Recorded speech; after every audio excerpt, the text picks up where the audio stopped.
Gaurkoan, polinomioen faktorizazioa zer den eta nola gauzatzen den ikasten jarraituko dugu.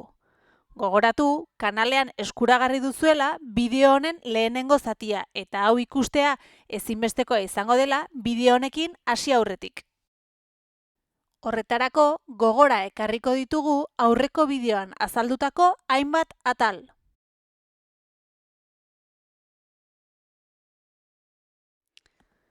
Polinomio bat faktorizatzea zer da? Polinomio bat ahalik eta mailarik txikiena duten zenbait polinomioren arteko biderketa moduan deskonposatzea izango da. Denok dakigu zenbaki bat faktorizatzea, honen zatitzaile lehenak aurkitzea dela. Esaterako 24 faktorizatuta, 2 berriru, 2 derriru da. Polinomioen kasua berdina da. Adibidez, P polinomioa 2x berriru ken 7x berbi gehi 8x ken 3, hau faktorizatuko bagenu, honela geldituko litzaiguke. X ken bat bider x ken bat bider 2x ken 3. Jarraian, hau nola lortzen den ikasiko dugu.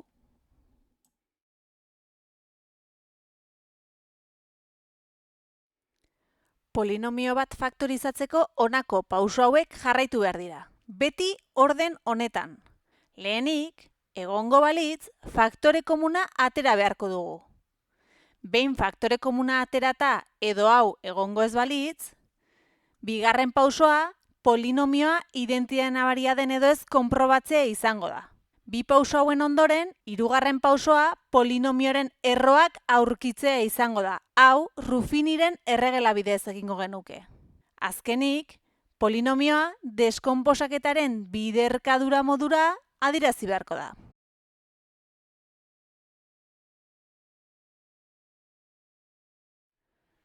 Polinomioen faktorizazioan aurreko bi pausoak garatu ondoren, hirugarrena polinomioaren erroak bilatzea izango da. Hau Ruffiniren erregela bidez egiten da. Polinomio baten erroa, polinomioaren emaitza 0 izateko, x aldagailean ordezkatzen den zenbakia da. Hau ondo ulertzeko ondorengo adibidea garatuko dugu. Erro horrekin, polinomioaren zatitzaile bat sortzen da eta zatiketa egin ondoren, polinomioaren faktorizazioa lortuko genuke. Esandakoa ulertzeko adibide hau faktorizatuko dugu. Faktore komuna ateratzeko pausoan ikusi dugun polinomioa puntu honetan utzi dugu. 12x bider, x berriru, ken 3x, ken bi. Parentesi barruko polinomio hau agian oraindik faktorizatu daiteke. Identitate nabari bat ez dela badakigu eta horregatik Ruffiniren erregela bidez erroak bilatzen saiatuko gara. Horretarako hainbat pauso jarraitu beharko ditugu. Lehenengoan, polinomioaren gai askearen zatitzaileak identifikatuko ditugu. Gai askea kasu honetan -2 da. -2ren zatitzaileak bat, -bat, 2 eta -2 dira. Hurrengo pausoan, zein zatitzailerekin lortzen den polinomio hau 0 izatea identifikatu behar dugu. Horretarako, adibidez -1 zatitzailea aukeratu dut nik eta polinomio honen aldagailean -1 ordezkatuko dut. -1 berriru, -1. Ken 3 bider -1 gehi 3. Orduan, -1 gehi 3, 2. Ken 2, 0. Zatitzaile honekin polinomioaren balioa 0 da. Horregatik, hau -1 gure erroetako bat izango da. Behin erroa aurkitu dugunean, erroarekin polinomioaren zatitzailea definituko dugu. Gure erroa -1 zela esan dugu. Orduan, gure zatitzailea x gehi bat izango da. Beti, zeinua aldatuko diogu gure erroari zatitzailea sortzerako orduan. Ondorioz, egin beharko dugun zatiketa, gure polinomioa x berriru ken 3x ken 2 zati x gehi bat izango da. Polinomioen arteko zatiketak nola egiten ziren gogora ekartzeko, kanalean eskuragarri duzue bideoa. Behin zatitzailea definitu dugula, polinomioen arteko zatiketa egingo dugu. Hau Ruffiniren erregela bidez egingo dugu. Ruffini modu honetan egiten genuen. Hasteko, hemen, polinomioaren koefiziente guztiak ordenean eta maila guztietako koefizienteak jarriz adierazi behar genituen. Kasu honetan, 3. mailako polinomio bat dugu. 3. mailako monomio horren koefizientea bat da. 2. mailako monomioa falta zaigunez, koefizientean 0 jarriko dugu. Garrantzitsua da maila guztietako koefizienteak agertzea. Lehenengo mailako monomioaren koefizientea -3 da eta gai askea -2. Behin koefizienteak kokatuta, zatitzailea zein den adieraziko dugu. Kasu honetan gure erroa. Berriz ere, zatitzailetik zeinua aldatu behar diogu. Erroa -1 bada, hemen -1 jarriko dugu. Orain, lehenengo koefizientea jaitsi egin behar dugu. Bat bider -1, -1, hemen azpian, bigarrenaren azpian jarri behar dugu. Orain, 0 gehi -1, -1. -1 bider -1, bat. Urrengo zenbakiaren azpian kokatu behar dugu. -3 gehi 1, -2. -2 bider -1, 2. 2 urrengo zenbakiaren azpian kokatuko dugu eta batuketa egingo dugu. -2 gehi 2, 0. Orain arteko pausoak ondo egin baditugu, ondarrean beti 0 lortu beharko genuke. Polinomioen arteko zatiketan ikusi genuen moduan, jatorriko polinomioa 3. mailakoa bazen, behin zatiketa eginda lortzen dugun polinomioa maila bat baxuagokoa izango da. Hau da, 2. mailakoa lortuko dugu. X ber bi edo bat bider x ber bi, ken x, ken bi. Urrengo pausoan, polinomioa deskonposaketaren biderkadura gisa adierazi beharko dugu. Aurretik 12 gisa genuen faktore komun gisa lortu duguna. Ondoren, gure zatitzailea jarri behar dugu. X gehi 1. Eta ondoren, lortu dugun polinomio berri hori. Guzti hauek bidertzen egon behar dute. Azken pauso bezala, prozesua errepikatu beharko dugu polinomioa guztiz faktorizatu arte. Noiz egongo da polinomio bat guztiz faktorizatuta? Edo Ruffiniren erregela bidez gehiago faktorizatu ezin dugunean? Edo ditugun polinomio guztiak lehenengo mailakoak direnean? Gure kasuan, lortu dugun polinomio berria 2. mailakoa denez, berriz ere hau faktorizatu beharko dugu. Faktore komunik ez du, ez da identitate nabari bat, ondorioz, Ruffiniren erregela bidez faktorizatzen saiatuko gara. Gai askea, -2, honen zatitzaileak bat, -1, 2 eta -2. Adibidez, -1 hartu dut orain ere, erro moduan probatzeko. Zer egin behar genuen? Jatorrian daukagun polinomio hartu eta aldagaiaren ordez aukeratutako zatitzaile hori ordezkatu. -1 ber bi, bat. Gehi 1, 2, ken 2, 0. Hau ere betetzen denez, gure erro berria -1 izango da. Zatitzailea sortzerako orduan gogoratu, x gehi 1 jarriko dugula, gure erroaren aurkako zeinua. Polinomioen arteko zatiketa hau Ruffini bidez gauzatuko dugu, koefizienteak kokatuko ditugu hemen, gure erroa hemendik, bata jetxiko genuke, bat bider -1, -1, -1 gehi -1, -2, -2 bider -1, 2, -2 gehi 2, 0, ondarra 0. Beraz, ondo egin dugu honako pauso hau ere.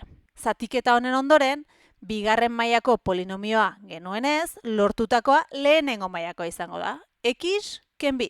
Azkenik, faktore guztiak bidertzen jarriko ditugu.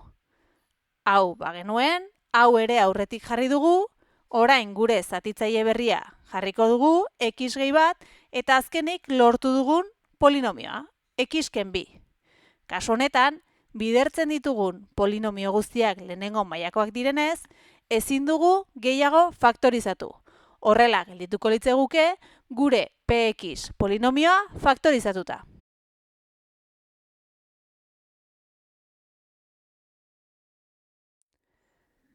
Bideo honetan zehar ikasitakoa aplikatzeko honako adibide hau garatuko dugu.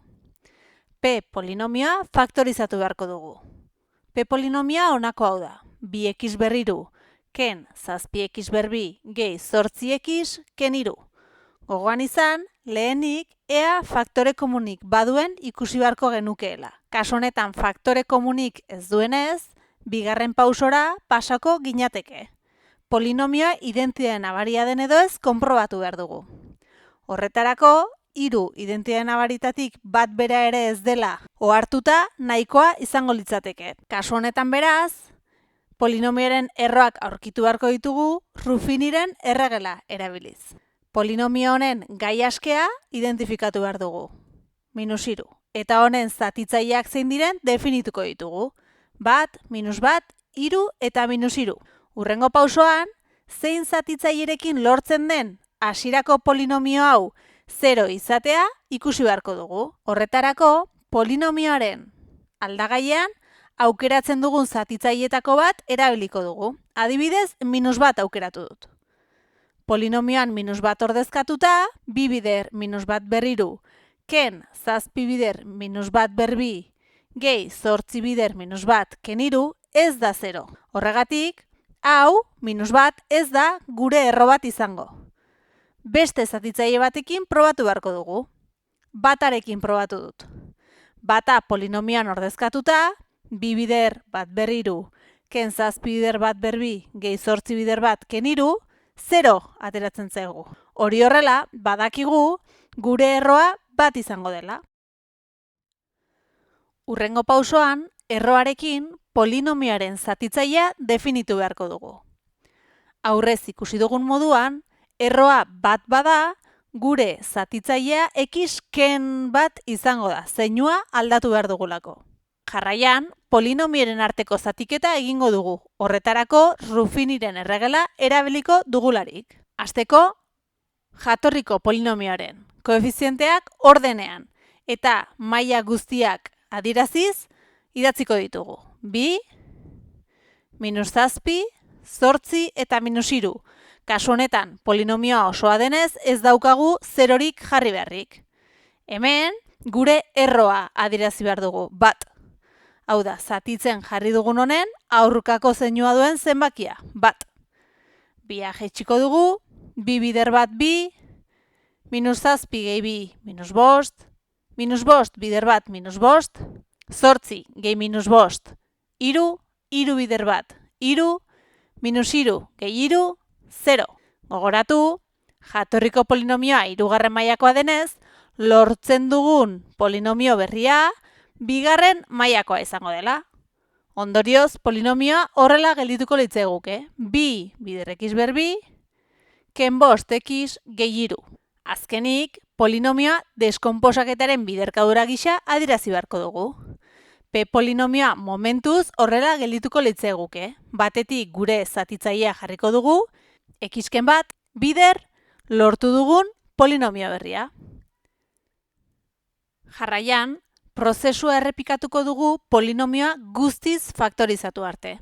Kasu honetan, lortu dugun polinomio berria bigarren mailakoa denez, faktorizatzen saiatuko gara. Berriz ere, pauso berdinak jarraitu beharko ditugu. Faktore komunik badu? Ez. Identitate nabari bat da? Ez. Orduan, Ruffiniren bidez, erroak aurkituko ditugu. Gure polinomio honen gai askea 3 da.